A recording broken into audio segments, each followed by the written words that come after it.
Allez, on va continuer et terminer cette émission pour ce soir. Je vous l'avais promis depuis 2 jours. Eh bien, on va en parler maintenant.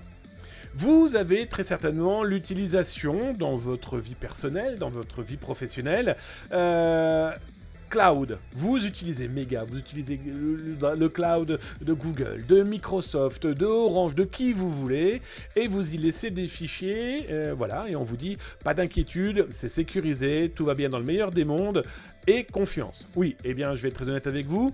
C'est comme le dessin animé de Disney, vous savez, quand le serpent vous regarde dans les yeux et dit « Eh, confiance !» Eh bien écoutez, on doit quand même toujours avoir une confiance limitée dans l'informatique. Ça évite d'avoir des cas comme LastPass encore dernièrement, avec une fuite de données qui est beaucoup plus large que celle qui avait été annoncée en amont.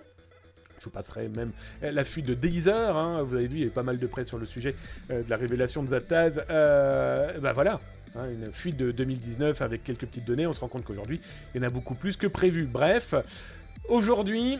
Comme dit Holo39, hurrah! On va pouvoir enfin sécuriser correctement son cloud, en plus de ce que vous proposent déjà ces sociétés, la double authentification indispensable, je vous le rappelle, un mot de passe fort indispensable, un mail unique dédié à votre cloud indispensable, mais aussi le chiffrement. Alors, si tu es sur Twitch, je te mets l'article et le lien de l'article. Si tu es sur YouTube, eh bien c'est simple, tu l'as dans le descriptif, en dessous, sous la petite cloche sur laquelle tu as appuyé, sur le petit pouce sur lequel tu as appuyé, sur le petit message sur lequel tu m'as laissé, et en plus tu es abonné à recevoir 2 à 3 vidéos dédiées cybersécurité par jour, profite-toi, voilà, serre-toi, c'est dédié à se cybersécuriser, toi, nous, vous, profitons-en, c'est fait pour ça.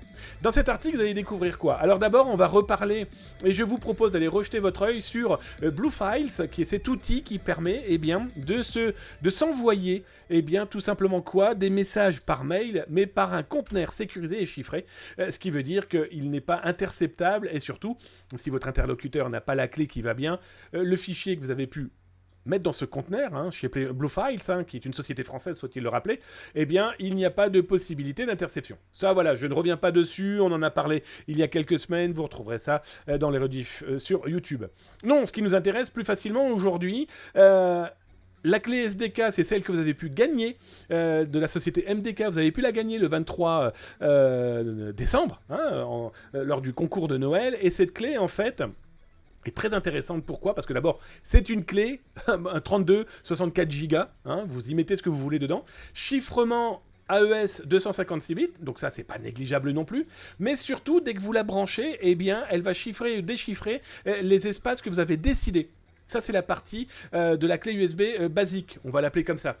La clé USB elle-même, beaucoup plus professionnelle, permet clairement d'envoyer des fichiers chiffrés, et si vous ne mettez pas votre clé USB dedans, les fichiers ne pourront pas être déchiffrés. Et donc du coup, vous envoyez des documents sur un cloud, quel qu'il soit, et bien ça va vous permettre de blinder un petit peu plus vos documents que vous laissez à droite à gauche et qui pourraient potentiellement être interceptés, lus, perdus, piratés.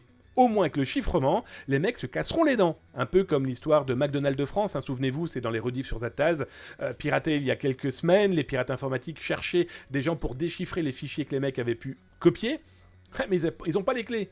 Donc c'est impossible à déchiffrer. Même volé, eh bien écoutez, tant mieux, ils ne peuvent strictement rien faire. Je finirai avec ces outils cloud, par un outil qui m'a été proposé d'ailleurs, je ne sais plus par qui, dans le chat de Twitch. Donc si vous avez des propositions, tapez point d'exclamation contact.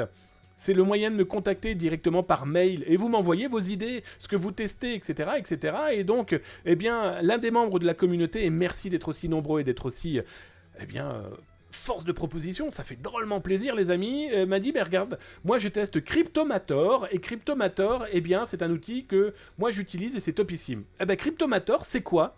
Il va vous permettre, tout simplement, de chiffrer tous les documents que vous pouvez balancer dans le cloud.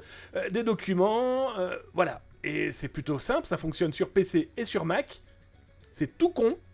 Vous mettez vos fichiers, vous lancez cet outil, Cryptomator, il va chiffrer vos documents et les extraire ou les installer directement sur le cloud de votre choix.